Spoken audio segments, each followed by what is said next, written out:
Esta es la sesión 3 de la serie Vivir con un propósito.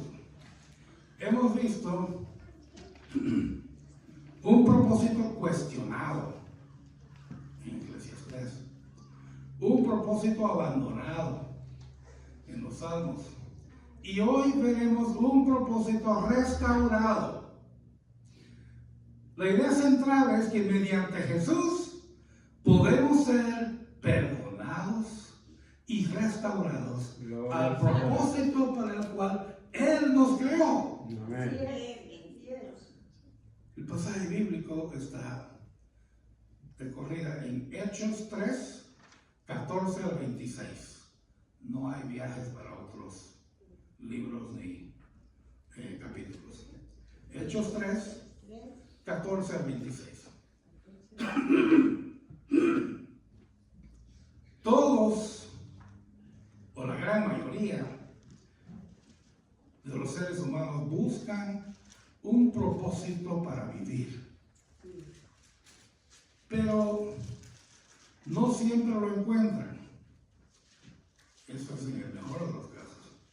Algunos lo buscan en actividades altruistas, obras benéficas, ¿ya? Que no llevan a mucho, solo a aplacar un poco la conciencia, si es que no van con el propósito correcto. Otros se enfocan solo en su trabajo, en su profesión, mientras que otros buscan el reconocimiento social a nivel local o mundial. Lo que quieren es prestigio. Ahora, me encantaría decir estas palabras que acabo de decir con seriedad y confianza, pero no lo puedo hacer. No puedo tener la confianza en estar en lo correcto al referirme de esta manera a la gran mayoría de los seres humanos.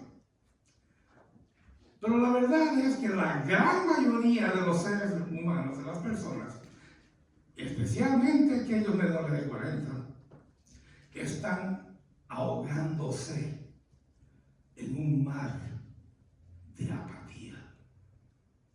Completamente, sí, ok, sí. Si no, ok, no. Sin opinión ni nada. Ahogándose en la apatía.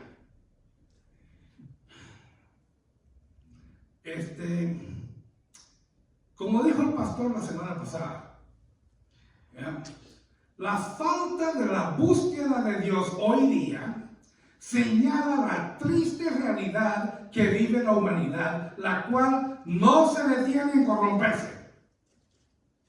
Eso es lo triste. Con lo cual estoy diciendo que a no ser que su propósito sea el correcto, es decir, buscar a Dios, entonces para aquellos que sí tienen propósito, como les dije al principio, ese propósito es fútil. Religión, voy a ir más allá. Aún para muchos que dicen ser cristianos, que incluso van a la iglesia y a un estudio bíblico semanalmente, si no tienen el propósito correcto. Si su propósito no es el correcto, al hacerlo también es fútil. Muchos en el mundo dicen acerca de la iglesia, dicen tristemente, la iglesia es donde la gente va a buscar la ilusión de la espiritualidad. No la espiritualidad, no estar con Dios, la ilusión. Esto cuando no hay arrepentimiento verdadero, al cual el Señor nos llama a través de Pedro en el texto que vamos a ver. Es que el pecado es un impedimento para cumplir el propósito de Dios, pues el hombre es incapaz de solventarlo. Pero Dios envió a su Hijo Jesucristo para hacer lo que nosotros éramos incapaces de hacer. Entonces, al creer en Él y responder con arrepentimiento, Dios nos perdona y restaura, haciéndonos retornar al propósito para el cual fuimos creados. Voy a hacer varias preguntas, como siempre, cuando yo comparto, pero dos en particular van a llegar bien al centro de la persona. Esta es una de ellas. ¿Conoce usted a Jesús? Entendamos esto. Y esto no lo digo para los aquí presentes, pero para que estas palabras usted se las lleve a alguien que dice conocer a Jesús, pero su comportamiento no lo muestra. Uno, pregúntele, ¿se detuvo usted y cambió su vida radicalmente a tal punto que, dos, al ver que sus amistades nada de provecho espiritual le conducían y tampoco querían escucharle, usted decidió separarse? Tres, dejó de ir a los lugares a donde iba antes porque nada de provecho para su espiritualidad le ofrecían. Y hay más. Eso es nomás por encimita. Si experiencias como esa no ocurrieron y usted le dice a esa persona y usted simplemente dejó ciertos vicios, pero no ciertas conductas o incluso muchas formas de vestir tan provocativa, ¿ya? Entonces, siendo así, probablemente la persona no conoce a Jesús. Si el leer sobre vanidades y buscar vanidades es algo que aún le define, entonces es muy probable que no conozca a Jesús. Vámonos al texto. Vayamos a Hechos 3, versos 14 al 18. Mas vosotros negasteis al santo y al justo, y pedisteis que se os diese un homicida, y matasteis al autor de la vida, a quien Dios ha resucitado de los muertos, de lo cual nosotros somos testigos. Es Jesús, perdón, Pedro hablando. Son testigos. Y por la fe en su nombre, a este, refiriéndose a un cojo entre los versos 1 al 10, que es donde parte, a este que vosotros veis y conocéis, le ha confirmado su nombre, y la fe que es por él ha dado a este esta completa sanidad en presencia de todos ustedes. Mas ahora, hermanos, sé que por ignorancia lo habéis hecho, como también vuestros gobernantes.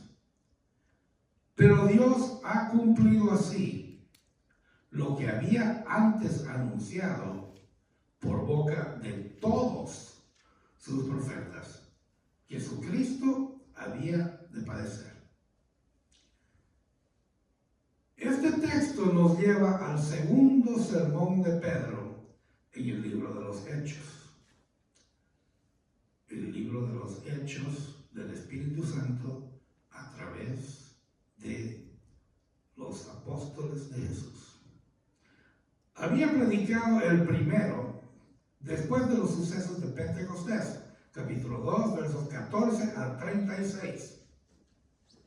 Una de las mejores lecturas de toda la Biblia.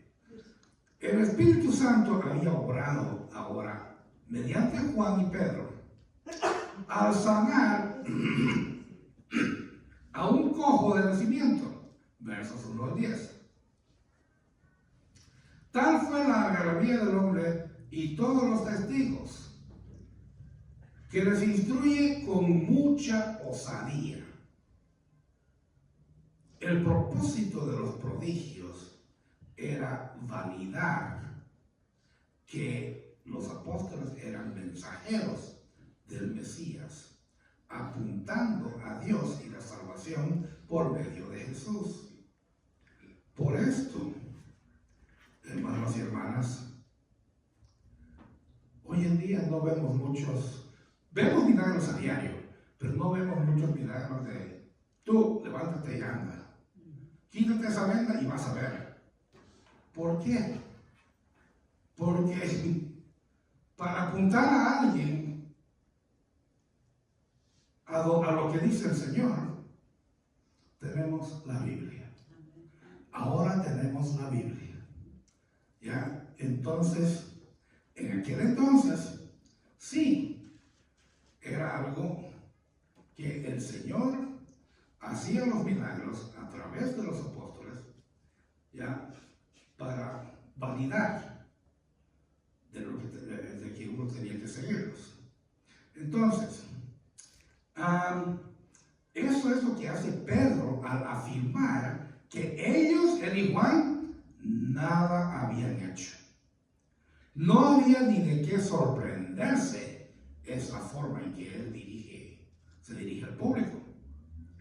Porque quien había sanado al hombre, lo hizo en el nombre de Jesús, como Hijo de Dios, glorificado por él, en el verso 13, antesito de nuestra lectura. Pedro tomó la oportunidad para evangelizar a los que lo escuchaban. Les habla con crudeza, señalándolos de haber entregado al santo y el justo para morir, cambiándolo por un culpable, por un homicida, Barrabás.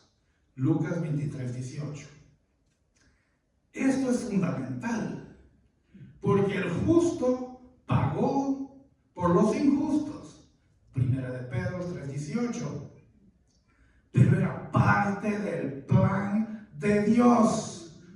Una página más adelante, capítulo 4, verso 28.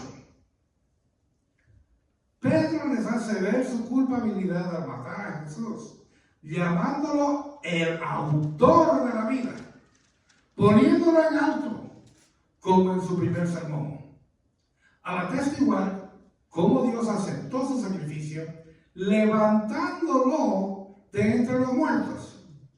No era un simple hombre quien había muerto, era el Hijo de Dios, el Mesías prometido. Otra pregunta: ¿por qué levantó Dios a Jesús entre los muertos? Vamos a volver a esta pregunta al revés. Piensa en la ridícula contradicción que supone el rechazo de los judíos. Ellos dieron muerte ¿a quién? Al autor de la vida, al príncipe de la vida. Puesto que Él es el dador de la vida, entonces lo anormal sería no resucitar a Jesús. ¿Cómo podría Dios no resucitarlo de entre los muertos? Eso es normal, lo normal, resucitarlo, porque es el dador de la vida. Esta predicación es directa y verdadera de un judío a otro. Y aquí llega al punto del asunto, de que por la fe hay salvación.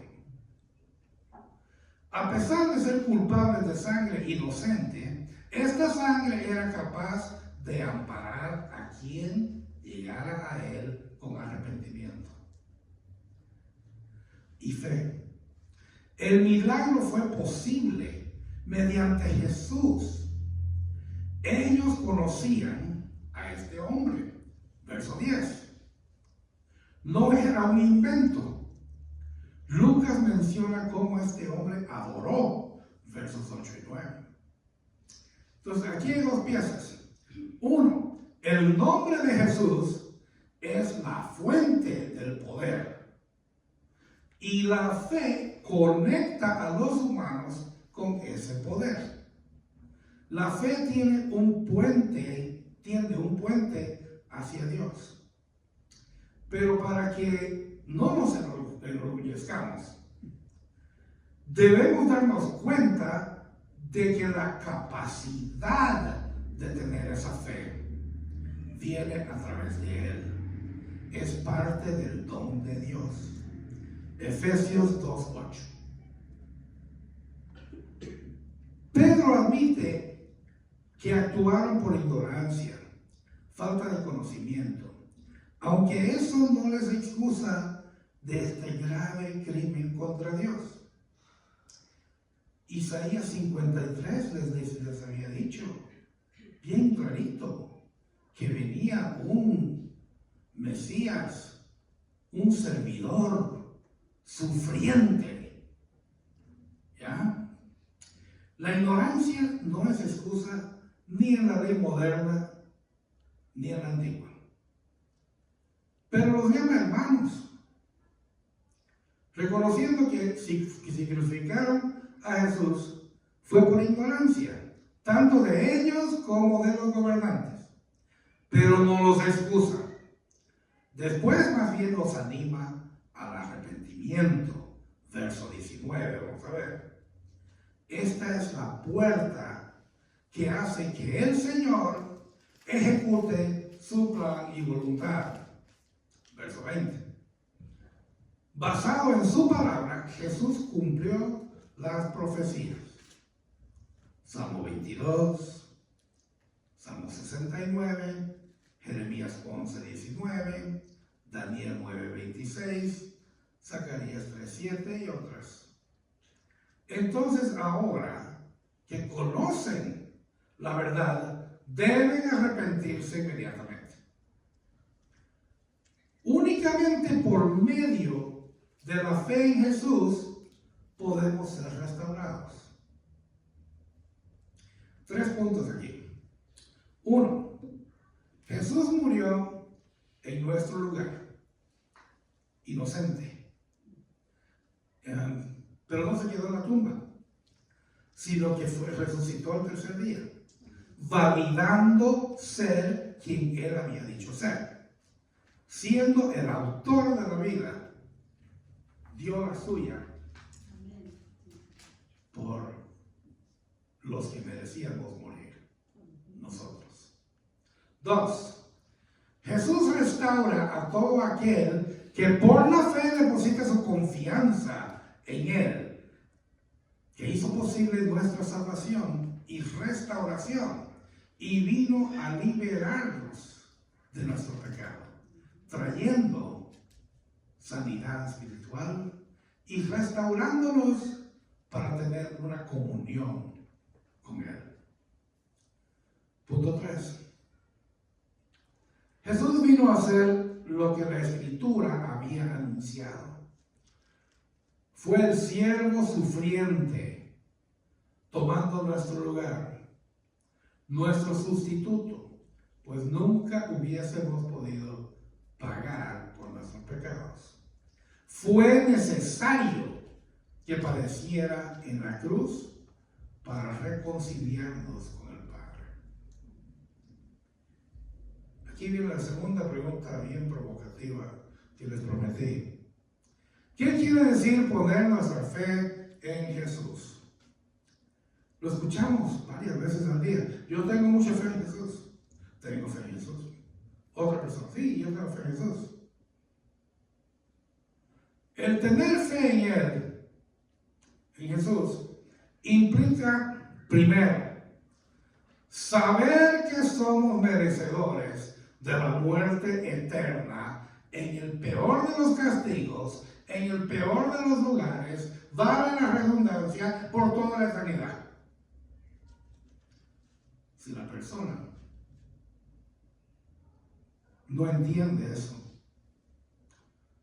y después reconociendo que estamos en necesidad de un Salvador, y reconocemos que por haber cumplido todas las profecías, ese Salvador es Jesús, el Cristo. Creer que existió no es suficiente.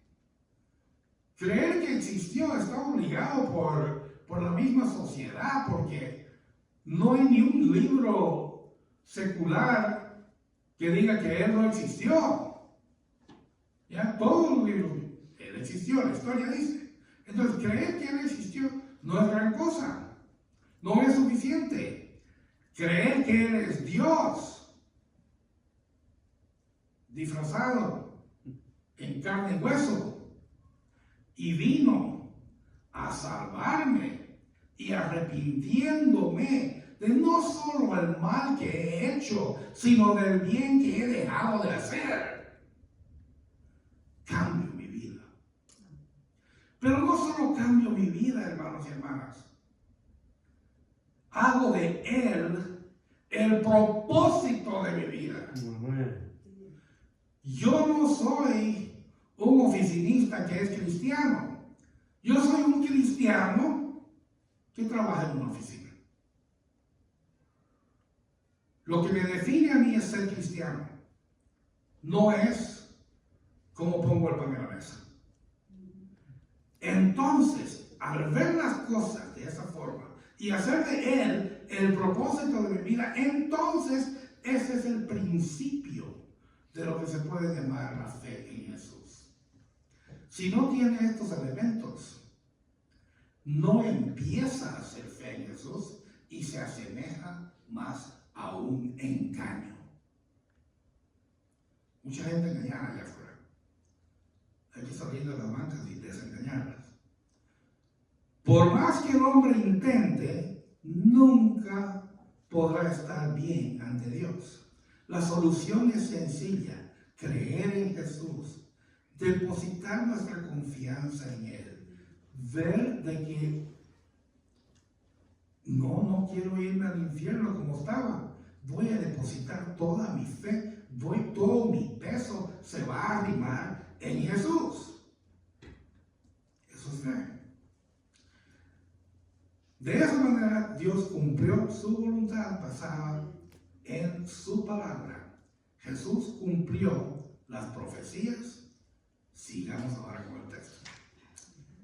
Versos 19 al 21. Así que arrepentíos y convertíos para que sean borrados, subraye, borrados vuestros pecados, para que vengan de la presencia del Señor tiempos de refrigerio. Aleluya. Y Él envíe a Jesucristo, que os fue antes anunciado, a quien de cierto es necesario que el cielo reciba hasta los tiempos de la restauración, de todas las cosas de que habló Dios por boca de sus santos profetas que han sido desde tiempo antiguo. Comprendamos la realidad de que cuando nos arrepentimos de nuestro pecado, somos perdonados.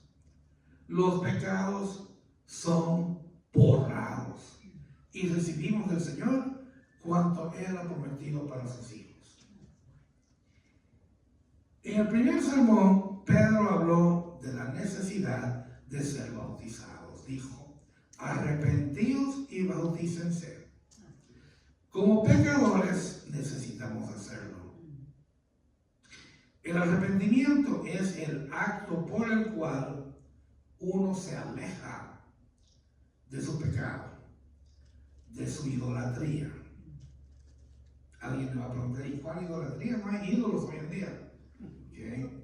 ¿Cuánto se le paga a esa estrella de fútbol? ¿Cuánto se le paga a aquel que es una estrella del soccer? ¿Cuánto se le paga a los artistas, las actrices? A aquel que va a boxear, de que por solamente irse 13 rounds, si es que llegan, ya, irse 13 rounds en el peso pesado, el que menos gana es $10 millones y el que más arriba de 100. Eso, si eso no es idolatría, yo no sé qué es idolatría. El mundo los está idolatrando. Entonces, nuevamente, el arrepentimiento arrepentimiento es el acto por el cual uno se aleja de su pecado, de su idolatría, de su rebelión y se vuelve a Dios con fe. Ahora, la presuposición, esto me llamó la atención, la presuposición del arrepentimiento, eso es el fenómeno trágico del pecado. O sea, sin haber un pecado antes, no habría necesidad de arrepentirse, pero lastimosamente todos hemos pecado. Eso es lo trágico. La conversión es el proceso por el cual una persona se convierte en cristiana, en seguidor de Cristo. Tanto la palabra hebrea como las griegas traducidas como conversión en la Escritura tienen el sentido de regresar o regresando. Habiéndoles mostrado su pecaminosidad, les dice Pedro, así como en el nombre de Jesús el hombre cojo había sido sanado y salvado, los pecados de ellos podían ser borrados. Esa es la primera bendición que Pedro menciona para aquel que se arrepiente y vuelve al Señor. El tipo de perdón del que habla no implicaría ni siquiera un registro en su contra. Es decir, nada que los acusase. Romanos 8:33. ¿Quién acusará a los escogidos de Dios? Dios es el que justifica. Ni un registro, borrado todo. Además dice que de parte del Señor vendrían tiempos de refrigerio, de descanso. Permítame explicar esta palabra, refrigerio. Usted está en su break room, en el trabajo, tomando su café, comiendo una vasita, hablando con alguien, está descansando del trabajo. Llega a casa cansado y descansa del trabajo. ¿Ok? La noche anterior al día en que yo acepté al Señor,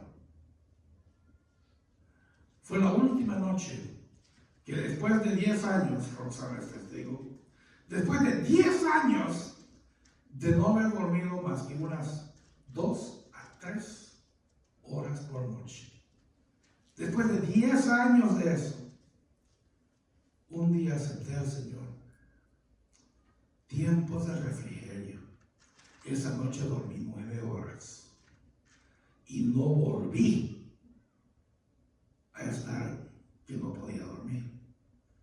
No podía dormir porque una cosa la tenía aquí atrás, en la nuca, en el cerebro, donde sea. ¿Cómo puedo ser salvo? Soy un hombre malo.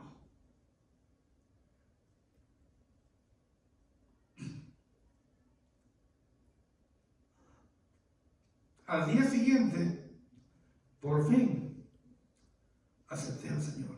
Gloria a Dios. A la edad de 42 años. El Señor no llegará temprano muchas veces, pero nunca llega tarde. ¿Ya? No llegará temprano, nunca llega tarde.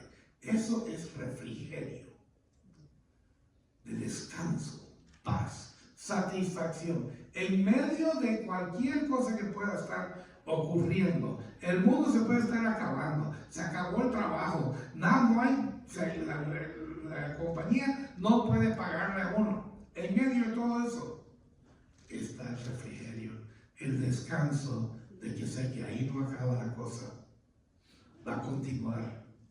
No voy a morir y dejar nomás el pelear por aquí,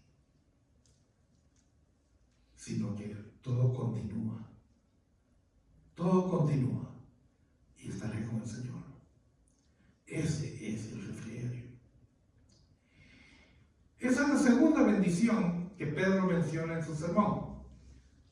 Según la tercera bendición que Pedro cita, Jesús regresará por los suyos.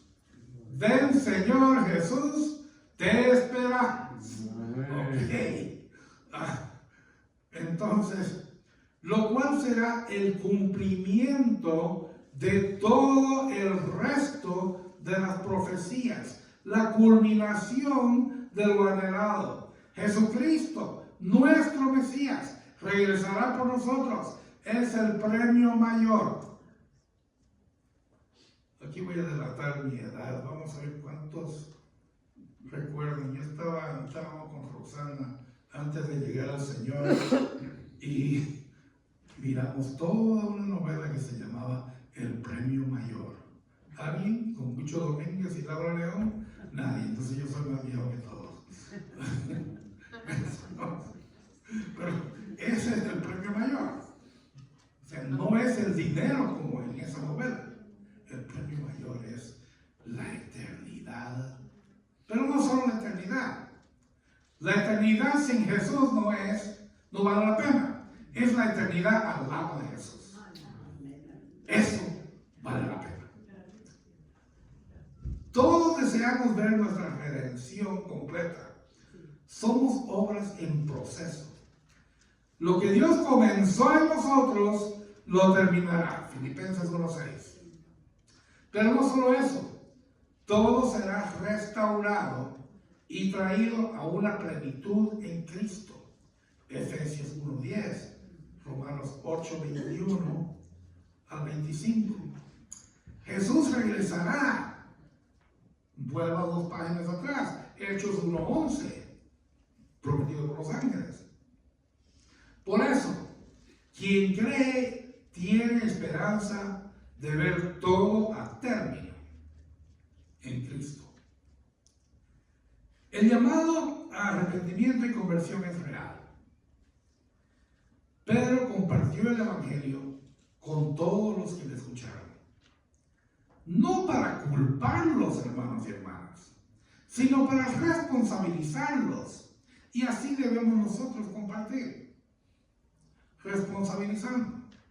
Haciéndoles ver la urgencia de un Salvador y las bendiciones por ser hijos de Dios.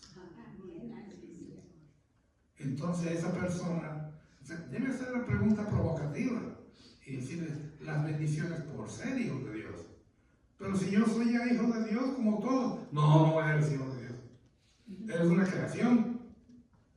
Pero el momento en que lo aceptas, eres hijo de Dios.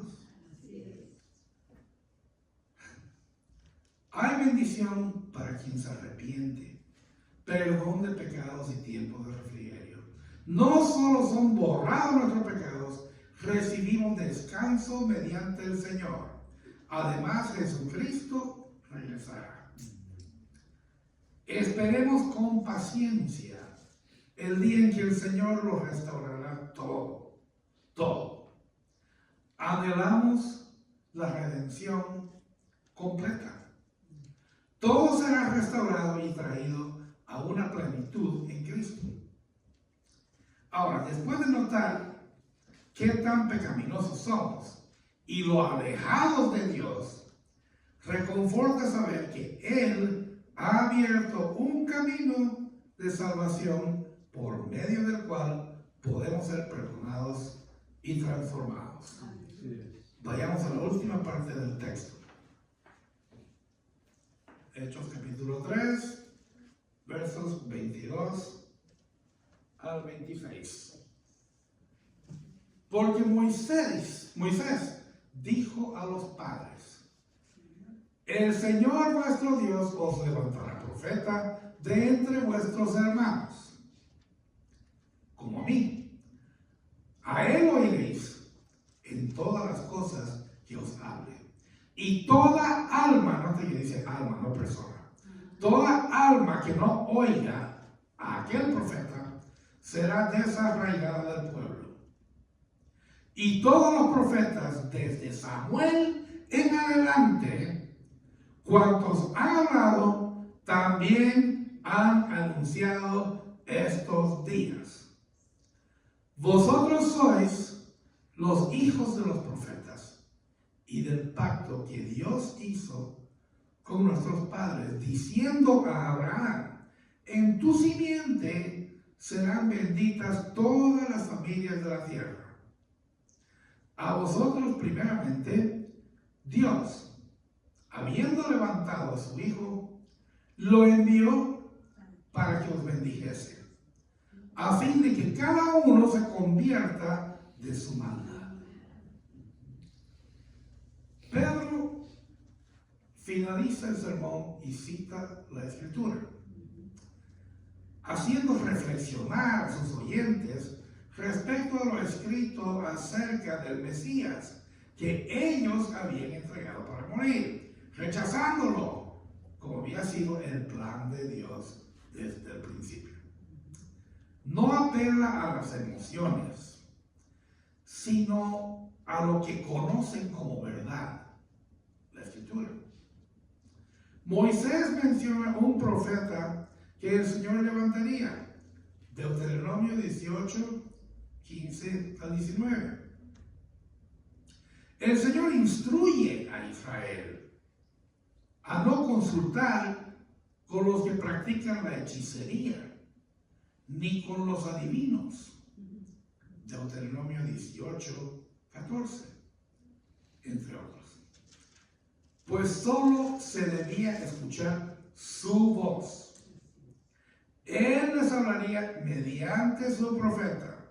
La formulación del pasaje en singular, su profeta, no profetas, llevó a los judíos a esperar un profeta. Y lo estaban esperando. Nomás que no lo vieron. Lea Juan 1, 21 y 25 y también Juan 7, 40. Ahí está. Le preguntan si eres el profeta. Al mismo tiempo existía la expectativa de que el Mesías sería un segundo Moisés.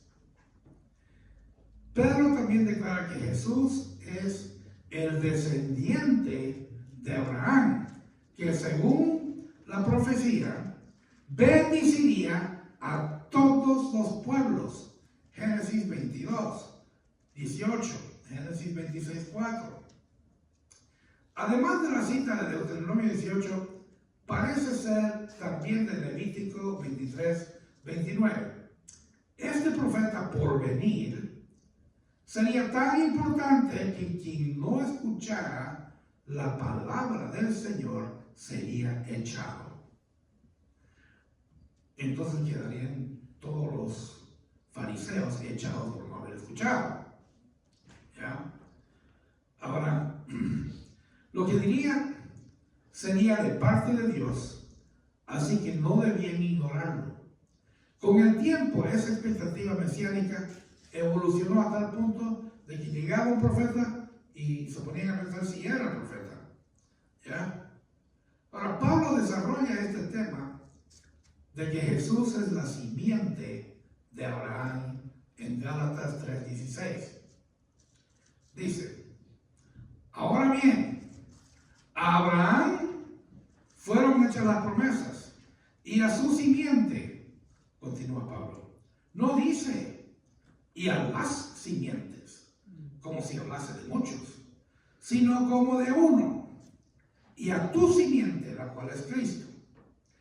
Y si vosotros sois de Cristo, ciertamente linaje de Abraham sois y herederos según la promesa.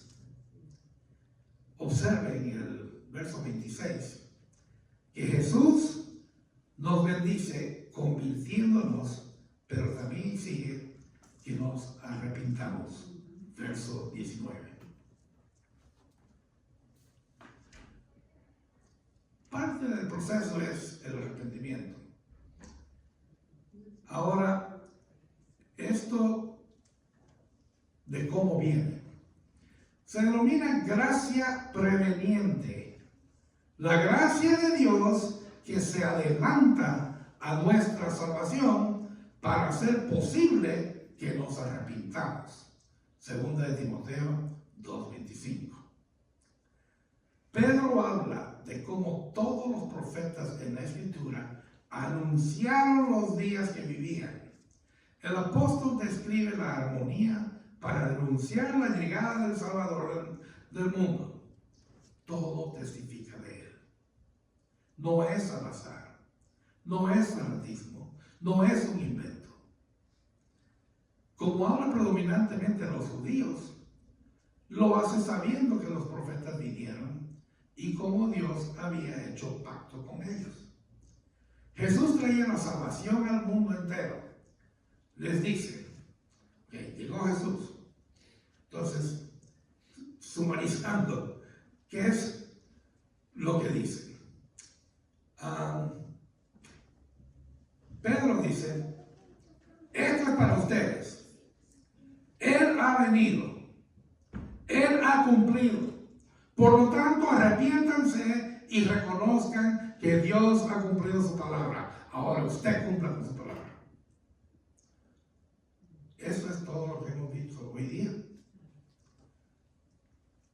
Desde la antigüedad se había anunciado que Jesús vendría como el Mesías a restaurar el propósito para el cual nos creó Dios. Efesios 1, 5 y 6. Únicamente a Él debemos acudir para reconciliarnos con Dios. Solo mediante Jesús hay salvación, restauración y bendición. Dios nos creó con un propósito y cumplirá su palabra. Por eso Jesús vino a este mundo. Dios envió a Jesucristo para que todo aquel que en Él cree no se pierda, mas tenga vida eterna. Juan 3:16b. Solo mediante Jesús podemos ser salvos, dejando los días, en el mejor de los casos, dejando los días de desperdicio, pero en el peor de los casos, dejando los días de maldad. Ambos de los cuales nos llevan a la muerte eterna. Volvámonos a Dios, quien levantó a Jesucristo, nuestra justificación. ¿Cómo no maravillarse de lo que Dios hace por nosotros? ¿Cómo es que tan alto y sublime, habiéndose revelado su creación, decide salvarla a pesar de ser su enemiga por pecadora? El hecho de que desde Génesis 3:15 diera vistazos de esa salvación en este libro habla de alguien amoroso, misericordioso y lleno de gracia, que cumplirá lo prometido por su nombre y gloria. Que lo repasado hoy nos induzca a mostrar a otros la necesidad del arrepentimiento, a considerar sus vidas y lo que Dios hizo posible por medio de Jesús. Mediante Jesús puede ser perdonado, restaurado, lo que Dios quiere para su gloria. Pidamos al Señor que nos perdone y nos restaure para darle gloria a Él.